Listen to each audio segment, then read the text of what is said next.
नमस्कार, मैं हूं आपके साथ शिप्रा झा। रूस और यूक्रेन के बीच युद्ध को खत्म करने की कोशिश चल रही है।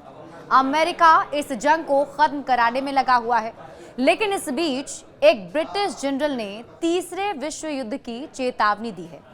नाटो के लिए यूरोप के पूर्व कमांडर रिचर्ड शेरिफ ने यह कहा है कि युद्ध विराम एक अशुभ शब्द है। यह स्थायी होता है, जिसका मतलब है कि लड़ाई कुछ समय के लिए रुकेगी।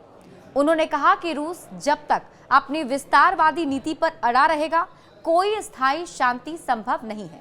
उन्होंने ये भी कहा कि यूक्रेन पर थोपे जा रहे समझौते तुष्टीकरण है। युद्ध विराम का इस्तेमाल पुतिन अपनी सेना को मजबूत करने के लिए करेंगे।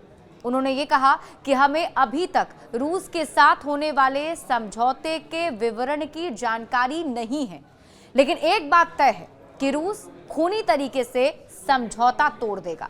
द डेली मेल में लिखे गए एक लेख में उन्होंने ये भी कहा कि मेरी भविष्यवाणी है कि अगर हम रूस को रोकने के लिए जरूरी कदम नहीं उठाते हैं तो 2 साल के भीतर युद्ध छिड़ जाएगा। उन्होंने कहा कि पश्चिमी देशों की सुरक्षा इस बात पर निर्भर करती है कि हम कितने अच्छे से तैयार हैं। उन्होंने कहा कि यूरोप के कई देशों ने यूक्रेन में शांति सैनिक भेजने का वादा किया है। हालांकि अमेरिकी राष्ट्रपति ट्रंप और उनके उपराष्ट्रपति साफ कह चुके हैं कि अमेरिका कोई सैन्य गारंटी नहीं देगा। यूरोप लगातार शांति सैनिकों की बात कर रहा है, लेकिन रूस अभी से इनका विरोध कर रहा है। पुतिन कभी भी नाटो सैनिकों को अपने दरवाजे पर नहीं चाहेंगे। पूर्व कमांडर ने कहा है कि पुतिन के शांति सैनिकों पर अचानक हमला करने की संभावना नहीं है। उनकी प्रवृत्ति धीरे धीरे उकसावे की है। पुतिन ने पहले ही सोशल मीडिया पर पश्चिम के खिलाफ युद्ध छेड़ रखा है, जो हमारे लोकतंत्र को अस्थिर करने में काफी सफल रहा है।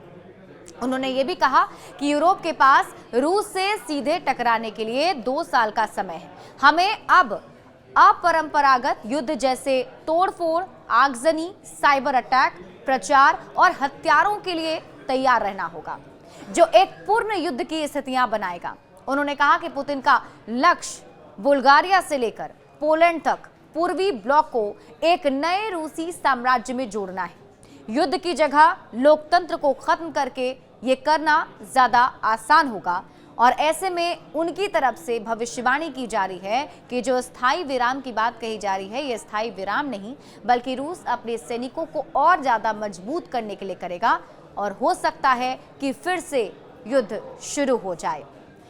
बड़े अपडेट्स के लिए आप जुड़े रहिए न्यूज़ 18 बिहार झारखंड के साथ।